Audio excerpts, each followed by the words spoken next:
C'est la première femme à avoir traversé la Manche à la nage et pourtant cet exploit a été injustement oublié. Aujourd'hui, on vous raconte l'histoire de Gertrude Ederle, surnommée Trudy. Née en 1905 dans une famille d'immigrés allemands installés à Manhattan, Gertrude apprend à nager en imitant les baigneurs sur une plage du New Jersey. La petite fille se découvre un véritable don et rejoint l'association américaine de natation féminine à seulement 13 ans. Mais Trudy souffre de problèmes au tympan à cause d'une rubéole contractée à 5 ans et la natation pourrait empirer son état. Cela n'arrête pas la nageuse qui enchaîne les victoires. À 20 ans, elle détient déjà 29 records du monde dans la catégorie amateur. En 1924, elle réussit à se qualifier pour les Jeux Olympiques de Paris et décroche 3 médailles. C'est après ce succès que Gertrude se décide à tenter la traversée de la Manche à la nage afin de devenir la première femme à réussir cet exploit. Elle essaye une première fois en août 1925, mais abandonne après 8h45 à cause d'une mer agitée et des vertiges.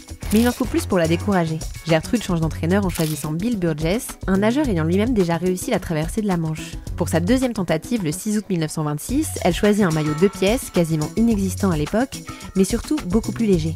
On lui confectionne aussi des lunettes de bain similaires à celles d'un motard. Enfin, elle s'enduit d'une mixture composée de saindoux et d'huile d'olive pour se protéger du froid et des méduses. Ces décisions s'avèrent payantes car Gertrude réussit la traversée en 14h31. Elle bat même le record masculin de l'époque de près d'1 heure, alors qu'elle nage 40 km au lieu de 36 à cause du courant. À son retour à New York, son exploit est célébré par 2 millions de personnes lors d'une parade et le nombre d'inscriptions de femmes pour passer le brevet de natation explose. Elle conservera ce record pendant 25 ans, mais pourtant son nom tombera vite dans l'oubli. Blessée à la colonne vertébrale après une mauvaise chute en 1933, elle ne gagnera plus de médaille. Devenue sourde à 40 ans, elle finit sa carrière en donnant des cours de natation à des jeunes en situation de surdité. Décédée en 2003 à l'âge de 98 ans, son histoire est retracée dans un film intitulé Face à la mer sur Disney+. C'est une belle journée pour prendre un bain.